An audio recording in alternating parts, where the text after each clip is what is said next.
The morning of the shifting ceremony dawned cold and merciless, painting the Silver Moon Pack territory in shades of frost and fear.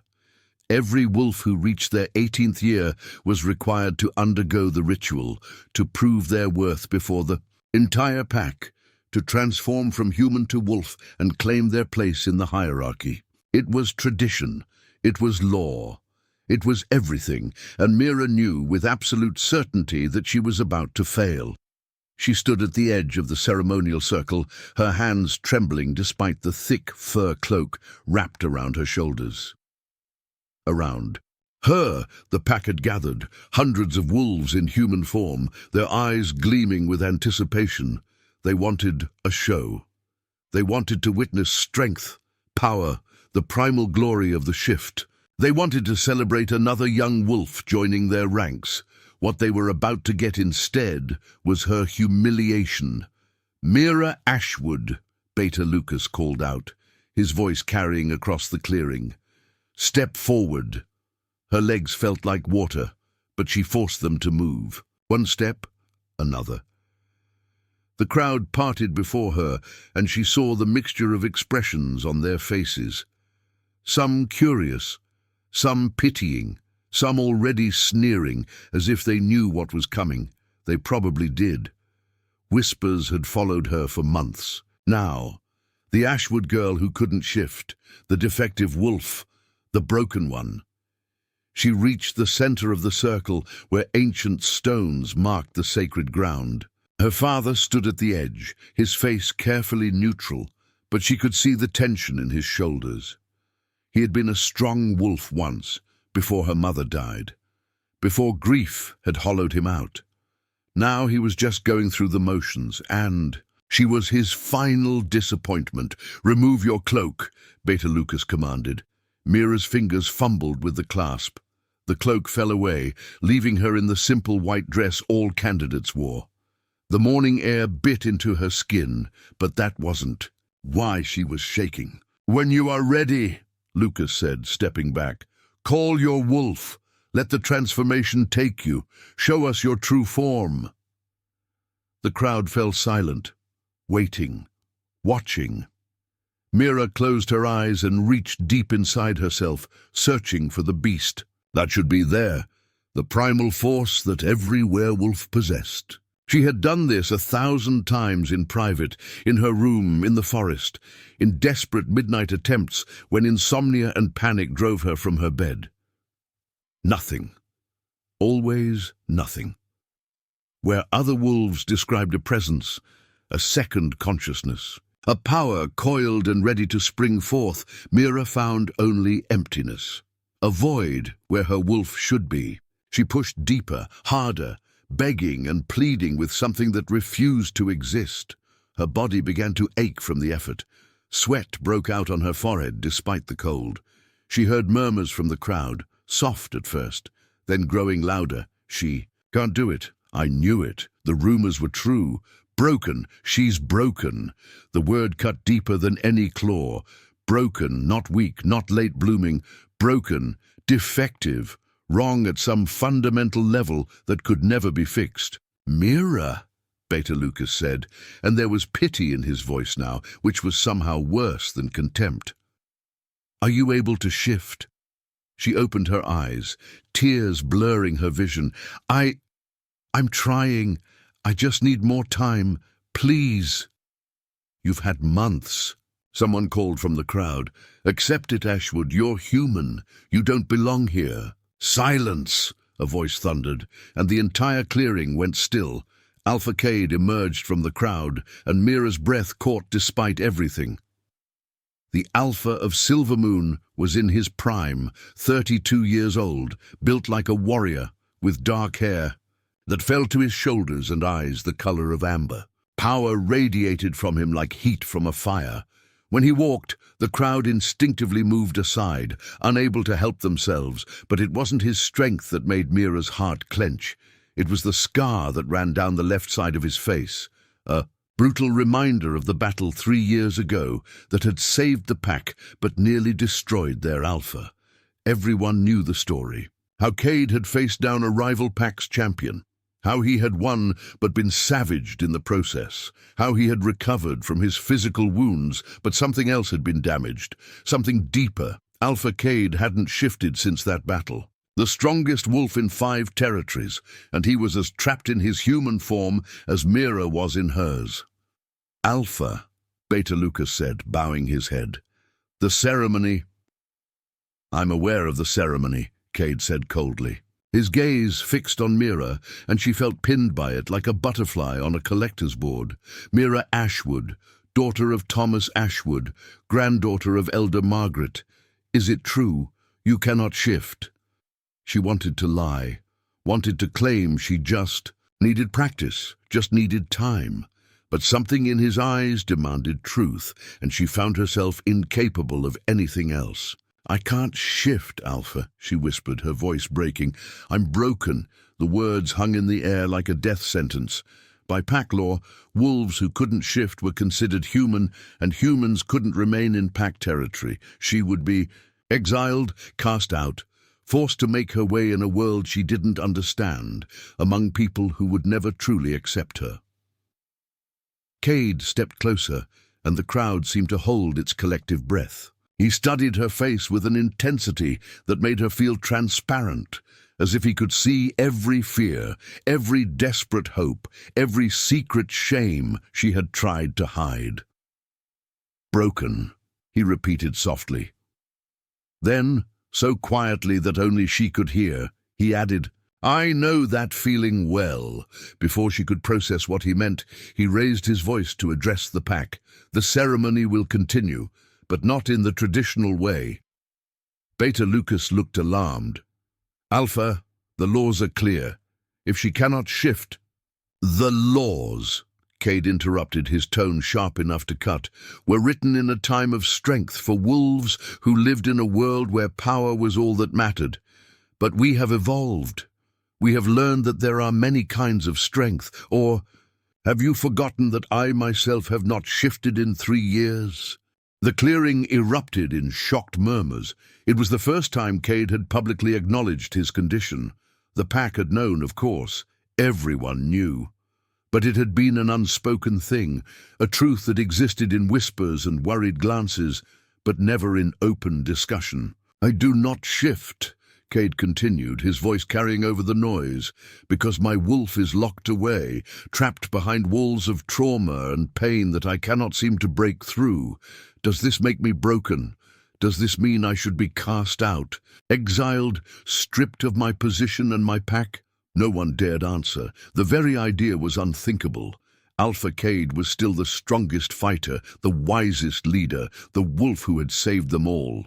His inability to shift was tragic, certainly, but it didn't diminish everything else he was. If I am not broken, Cade said, turning back to Mira, then neither is she. The inability to shift is not a flaw of character. It is not a moral failing. It is simply a challenge, one that can be overcome with the right help. He extended his hand to her, and Mira stared at it in confusion. What? What are you doing? Giving you a choice, he said. You can accept, exile, leave this pack, and try to build a life among humans. Or you can stay, you can work with me, train with me, and together we will find a way to reach our wolves. I make no promises of success, but I offer you the chance to try. Why? The question burst from her before she could stop it. Why would you help me? Why would you risk your reputation on someone like me? Something flickered in his amber eyes. Pain, perhaps, or recognition. Because 3 years ago I lay in the pack infirmary, broken and bloody, and I felt my wolf retreat so far inside me that I thought I would never find it again. And not one person in this entire pack offered to help me search. They simply accepted it. Accepted that their alpha was diminished. Maybe they were afraid. Maybe they thought there was nothing to be done. But their acceptance felt like abandonment, and I have lived with that loneliness every day since. He took a breath, and Mira saw vulnerability in his face that shocked her. Alpha Cade, the strongest wolf in the territory, looked almost fragile. In that moment, I will not let you feel that abandonment, he said. I will not let you believe that you are beyond help, beyond hope. So I ask you, Mira Ashwood, will you shift with me? The clearing was so silent that Mira could hear her own heartbeat, rapid and wild. Every eye was on her, waiting for her answer. She looked at Cade's outstretched hand, strong and scarred and steady. She thought about exile, about being alone in a world that would never feel like home, about spending the rest of her life wondering if things could have been different. Then she thought about possibility, about someone who understood, about not being alone in her brokenness. Mira placed her hand in his. The pack erupted in shocked exclamations, but Cade ignored them. He pulled her close, his other hand coming to rest on her shoulder. "Close your eyes," he murmured. "Feel my presence, my strength. Let it guide you inward." She obeyed, though she had no idea what he was trying to do. His warmth enveloped her, and she felt his power like a living thing, pulsing and fierce. It was overwhelming and comforting all at once. "Now reach for your wolf," he said softly. "But don't reach alone. Feel me reaching with you. Feel my wolf. Even though it's hidden, even though it's trapped, it's still there. Can you sense it?" And incredibly, impossibly, she could. Beneath Cade's human consciousness, buried deep, she felt something ancient and powerful, a presence that blazed like a caged sun. His wolf, locked away but not gone, never gone. "My wolf wants to run," Cade whispered, and his voice was rough with emotion. "It has wanted to run for 3 years, and I couldn't let it. I was afraid that if I shifted I would remember. The battle, the pain, the moment I almost died. Afraid that the transformation would break me further instead of healing me." Mira's eyes flew open. "I'm afraid too," she confessed. "I'm afraid that I don't have a wolf at all, that I'm just empty." "Then be afraid together with me," he said. "Fear is easier to bear when it's shared." He began to change, and Mira gasped. It wasn't a full shift, not yet. But his eyes blazed golden, and she saw fur ripple across his arms, claws extending from his fingertips. He was fighting it, fighting the transformation, caught between human and wolf in a way that looked agonizing. "I can't," he gritted out. "I can't go further. Every time I try, I see his teeth. I feel my flesh tearing. "Then don't look back," Mira said, the words coming from some deep instinct she didn't know she possessed. "Look forward. Look at me. Stay with me." She pressed her hand over his heart and reached inside herself again, but this time she wasn't reaching alone. She felt Cade's presence beside her, his strength bolstering hers, and together they pushed deeper into the darkness where their wolves hid. And there, in the furthest corner of her soul, Mira felt something stir. It was small, so small she had missed it 1,000 times before. Not a great beast, but a frightened creature curled tight, hiding from a world that seemed too harsh, too dangerous. Her wolf. It had been there all along, just too scared to emerge. "I found her," Mira breathed. "Oh God, I found her." "Call to her," Cade urged. "Let her know it's safe. Let her know you're here." Mira reached out with her mind, her heart, her very essence. She whispered to the frightened wolf inside her, told it that she understood being scared, understood feeling inadequate and broken, told it that they could be brave together. The wolf uncurled slowly, hesitantly, and Mira felt power flood through her body. Her bones began to crack and reform. Her skin rippled. Pain lanced through her, but it was good pain, right pain, the pain of something being born rather than destroyed. She fell to her hands and knees, gasping, and felt Cade beside her, going through his own transformation. Around them, the pack watched in stunned silence as their alpha and the broken girl shifted together, their forms blurring and changing, human giving way to beast. It wasn't smooth, it wasn't graceful. Both of them struggled, fought, pushed through. Years of fear and trauma, but they did it. When the transformation completed, 2 wolves stood in the ceremonial circle. Cade was massive, his fur black as midnight, his eyes still that burning amber. And beside him, smaller but no less real, stood Mira in her wolf form. Her fur was silver-grey, like moonlight on water, and her eyes shone with wonder and disbelief. She had shifted, actually shifted. Cade's wolf turned to look at her, and she saw intelligence in his gaze, recognition, and something that might have been pride. He threw back his head and howled, a sound of triumph and relief and joy that echoed across the territory. Mira joined him, her voice blending with his, and the rest of the pack, unable to help themselves, shifted and added their voices. To the chorus, the ceremonial clearing filled with wolves, all howling together, celebrating not just Mira's first shift, but their alpha's return. When they finally shifted back to human form, Cade wrapped a cloak around Mira's shoulders and one around his own. She was shaking, overwhelmed, tears streaming down her face. "You did it," she said to him. "You shifted. After 3 years, you did it." "We did it," he corrected gently. "I couldn't have done it alone, Mira. I needed you. Needed someone else who understood what it felt like to be trapped, to be broken. You gave me a reason to try again. You gave me hope." Beta Lucas approached, his expression awed. "Alpha, that was... I've never seen anything like that. A shift. I didn't even know it was possible." "Neither did I," Cade admitted. He looked down at Mira, and there was warmth in his gaze that she had never seen directed at her before. "It seems we have discovered something new today, something the old laws never accounted for, that sometimes the broken pieces fit together better than the whole ones ever did."